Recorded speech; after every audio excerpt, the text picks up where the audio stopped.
جب گیس آنی بند ہو گئی تو ہیٹر بھی بجھ گیا۔ خدا جانے پھر کب گیس دوبارہ آ گئی اور ہیٹر سے لیک ہوتی رہی، حتیٰ کہ کمرہ بھر گیا۔ آپا نیند میں بے ہوش ہو گئیں، ہلنے جلنے کے قابل نہ رہیں۔ دم گھٹ جانے سے نہ جانے رات کو کون سے وقت موت کی آغوش میں چلی گئیں۔ جب اختر صاحب کے ڈرائیور نے آ کر یہ اندھوناک خبر بتائی تو ہمارے دلوں پر قیامت ٹوٹ پڑی۔ حوصلہ نہ ہوتا تھا کہ امی جان کو بتاتے، ان کی حالت تو 2 دن سے ویسے ہی خراب تھی، اس پر وہ آپا کی طرف سے فکر مند تھی۔ بڑی مشکل سے میں نے ان کو آگاہ کیا۔ میری ماں کو تو ایسی چپ کا سکتہ ہو گیا تھا۔ ہم 4 بہنیں آپا سے چھوٹی تھی، چاروں کی آہو بکا سے گھر میں کوہرام مچا تھا۔ آپا کو آخری دیدار کے لیے لایا گیا۔ اختر صاحب ساتھ آئے افسردہ تھے۔ امی کے پاس تھوڑی دیر بیٹھے اور پھر آپا کو تدفین کے لیے لے گئے۔ آپا کی موت دم گھٹ جانے کے سبب ہوئی تھی، یہی بتایا گیا تھا۔ وہ جیسے فلیٹ میں اکیلی سوئیں ویسے ہی اکیلی دنیا چھوڑ کر چلی گئیں۔ ہمیں ان کے دنیا سے چلے جانے کا اس قدر غم ہوا کہ مہینوں کسی بہن کے لبوں پر مسکراہٹ نہ آئی۔ لگتا تھا کہ آپا نہیں روٹھیں، ہم سے زندگی کی ساری خوشیاں روٹ گئی ہیں۔ آپا خولہ کی وفات کے بعد اختر صاحب نے ہمیں بے یارو مددگار نہ چھوڑا۔ وقتاً فوقتاً آتے اور خرچہ وغیرہ دے جاتے۔ مجھے ان سے اب کچھ لینا گوارا نہ تھا، مگر ہمارا اور کوئی ذریعہ آمدنی بھی نہ تھا۔ بالآخر ایک روز ان کے لبوں پر وہ بات آ گئی جو میرے دل میں تھی۔ انہوں نے مجھے ملازمت کی پیشکش کر دی، جس کو میں نے فوراً قبول کر لیا۔ تاہم ان کے انداز سے میں منتظر تھی کہ وہ ایسا ایک دن ضرور کہیں گے۔ میں نے اختر صاحب سے کہا کہ آپ نے ملازمت کی پیشکش کر کے یہ اچھا کیا ہے، کیونکہ آپا تو اب اس دنیا میں نہیں رہی ہیں۔ ان کی جگہ مجھے گھر کی ذمہ داریاں سنبھالنی ہیں، کیونکہ ہمارے حالات ہی ایسے ہیں کہ اگر آپ مجھے نہ کہتے تو مجھے خود آپ سے درخواست کرنا پڑتی۔ انہوں نے کہا کہ اگر تم چاہو تو میں ویسے ہی تمہارے گھر کے اخراجات اٹھانے کو تیار ہوں، مگر شاید تمہاری غیرت یہ گوارا نہ کرے۔ تاہم اگر تم نکاح کرنا چاہو تو میں تیار ہوں، مگر یہ معاملہ عمر بھر خفیہ رہے گا کہ شادی شدہ ہوں۔ آپ نے بالکل ٹھیک سوچا ہے۔ میں نے کہا مگر میں آپا کی طرح سادہ لو نہیں ہوں، خفیہ شادی پر یقین نہیں رکھتی۔ اس کے بعد میں نے خود کو ایڈوانس ظاہر کیا۔ مردوں کے ساتھ بات چیت میرے لیے کوئی مسئلہ نہ تھا۔ بیوٹی پارلر سے بال بنواتی تھی، ہلکا میک اپ اور شوخ رنگ کے کپڑے پہنتی تھی، مگر اختر سے لیے دیے رہتی تھی۔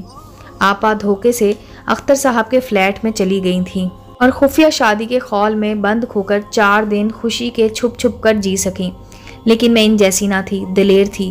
مردوں کے ساتھ گھومنا میرے لیے کوئی مسئلہ نہ تھا۔ میری اس رویے سے اختر صاحب کی ہمت نہ ہوئی کہ مجھ سے دوبارہ ایسی بات کہتے۔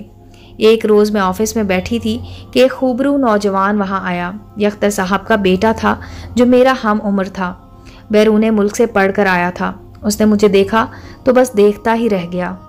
اس کے بعد وہ اکثر آفس آنے لگا، مجھ سے بھی ہیلو ہائی کرنے لگا۔ میں نے محسوس کیا کہ جب طارق مجھ سے بات کرتا اور اختر صاحب دیکھ لیتے وہ بے چینی محسوس کرتے، نہیں چاہتے تھے کہ ان کا بیٹا مجھ سے راہ و رسم بڑھائے یا گھلے ملے۔ تب میں سوچتی کہ خود انہوں نے کیسے میری بہن کو گھیرا تھا، دوسری بیوی بنایا، مگر کبھی کسی پر ظاہر نہ کیا کہ خولہ ان کی پرسنل سیکرٹری نہیں بلکہ منکوحہ ہے۔ میری بہن بیچاری نے چھپ چھپ کر ان کے ساتھ رفاقت کے دن گزارے تھے، لیکن میں کبھی ایسی بے بسی کی زندگی کو قبول نہ کروں گی۔ ایک روز طارق نے مجھے کہا کہ اگر اجازت ہو تو آپ کے کمرے میں چند منٹ بیٹھ جاؤں، آپ سے ایک ضروری بات کرنی ہے۔ میں نے کہا کہ یہاں نہیں، یہ آفس ہے، مجھے تم سے آفس سے باہر کسی تنہا جگہ بات کرنا ہے۔ مجھے معلوم ہے کہ تم مجھ سے کیا کہنا چاہتے ہو، تاہم اپنی زبان سے اقرار کرو تو یہ اچھا ہے۔ وہ بولا تب تو میں یہیں پر تم سے مختصر الفاظ میں کہہ دیتا ہوں کہ مجھے تم سے شادی کرنا ہے۔ اگر تم میری پیشکش قبول کر لو تو اسے اپنی خوش قسمتی سمجھوں گا۔ اور آپ کے والد صاحب کا کیا ہوگا؟ کیا وہ مان جائیں گے؟ نہیں مانیں گے تو ہم اپنے طور پر نکاح کر لیں گے۔ کیا چھپ کر؟ ایسا میں قبول نہیں کر سکتی۔ شادی کرنا ہے تو سب کو بتا کر اپنے والدین کو بھی اور سارے زمانے کو شامل کرنا ہوگا، تب ہی تمہاری دلہن بنوں گی۔ طارق سوچ میں پڑ گیا۔ سوچ لیں اچھی طرح، میں نے کہا۔ میں قدم پیچھے نہیں ہٹاؤں گی اگر تم دلیری سے کام بڑھاؤ گے۔ طارق نے اپنے والد کو کہا کہ وہ مجھ سے شادی کرنا چاہتا ہے۔ انہوں نے بہت روکا، مخالفت بھی کی، حالانکہ وہ خود آپا سے شادی کر چکے تھے، مگر اب بیٹے کی مخالفت پر ڈٹ گئے تھے۔